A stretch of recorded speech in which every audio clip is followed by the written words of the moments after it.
We are seeing a foreign body intruding into the affairs of man, into the earth.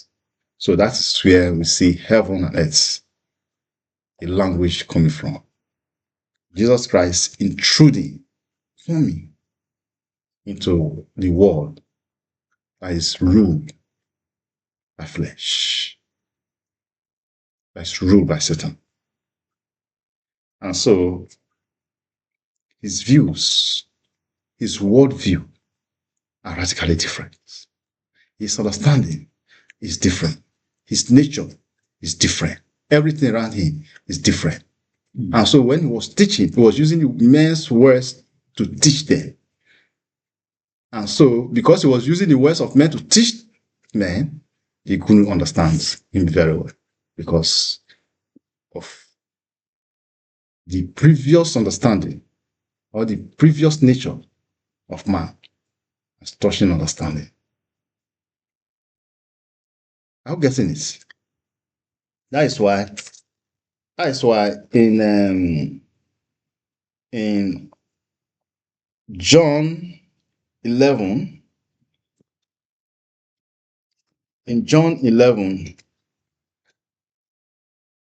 Jesus Christ was talking about a very crucial thing. John 11, let's start from 23. And Jesus said unto her, thy brother will rise again. Thy brother will rise again. 25. 24. Martha said unto him, I know that he shall rise again in the resurrection at the last day. At the resurrection at the last day. Then Jesus said unto her, I am the resurrection and the life. He that believeth in me, though he were dead, shall he live. And whosoever liveth and believeth in me shall never die. Believeth thou this? Look at what Martha said. She said, yea, Lord, I believe that thou art the Christ, the Son of God, which should come into the world. That is the only thing that he believes. He doesn't know anything more than that. And I have told you before that this statement of Martha said unto her, I know that he shall rise again in the resurrection at the last day. I told you that this statement is still being floated to today. Resurrection and last day. Yeah, the last day concepts. It's still be floated today. Yes. It's still be floated.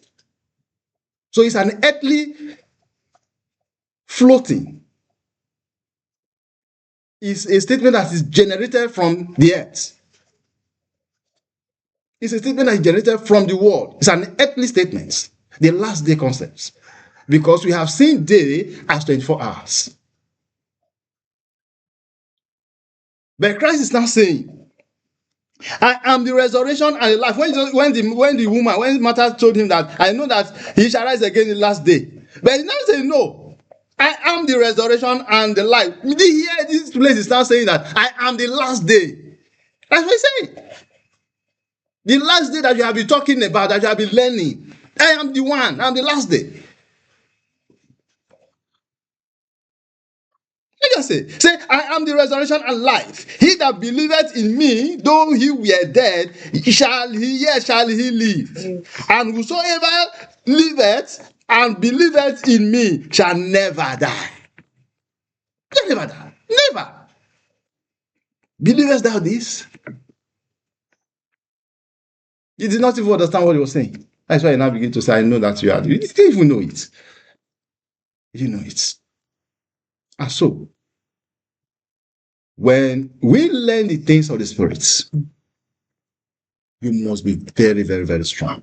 You must be very, very cautious of them. Be very cautious. You now go to 39, 39, and Jesus said, take away Take ye away the stone. And Martha, the sister of him that was dead, said unto him, Lord, by this time he stinketh, for he had been dead for 4 days. And Jesus said unto her, Said I not unto thee that if thou wouldest believe, thou wilt see the glory of God? I didn't have said it before. The mindset, when we started, I told you that where judgment ends is condemnation, is death. That's where judgment ends. Death is the peak of the judgment world. Final judgment. And so, the understanding of matter has never risen beyond that. He is still being suppressed under that condition. That's when a man dies, he's dead. Even though Jesus Christ has told him, you look at the quotation, I know that you are the one that cometh that will come and will come and rule the world. I know that you are this. I know that you are this. You see, exactly. Now, so I know that you are going to be the one that will come and do this, come and do that. Yet, at the very place of action, he was still telling him, this man that you see is dead. He is thinking by now. How can you do that? What are you doing? What are you doing? Look at this. They took away the stone from the place where the dead was laid. And Jesus lifted up his eyes and said, Father, I thank thee that thou hast heard me.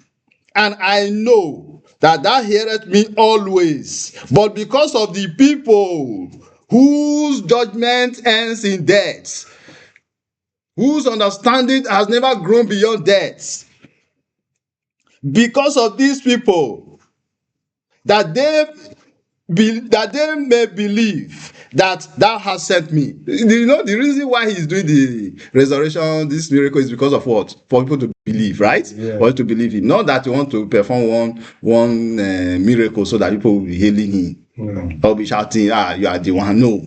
He was saying, I remember I told you that all miracles that he did was to win the heart of men. Yes. Was to actually to tell them that he is the Messiah. He is the solution to man's problem. That was the reason why he said, so that they may believe that thou hast sent me. And when he thus said spoken, he cried with a loud voice, Lazarus, come forth. And he that was dead came forth, bound hand and foot with grave clothes, and his face was bound about with a napkin. Jesus said unto them, Loose him and let him go. Problem now started. Commotion now started. You are still going to get to a point where the Pharisees became jealous. He said, if we allow this man to continue like this, he's going to win the heart of everybody. We must see how we can kill him. We must eliminate him. Remember Jesus Christ in politics. I told you, I think we've taught something like that, Jesus Christ in politics. I will learn something like that. Jesus in politics. See it now. It's 49, 47. Hallelujah. They gathered the chief priests and the Pharisees, the council, and said, What do we? Exactly. For this man doeth many miracles. If we let him thus alone, all men will believe.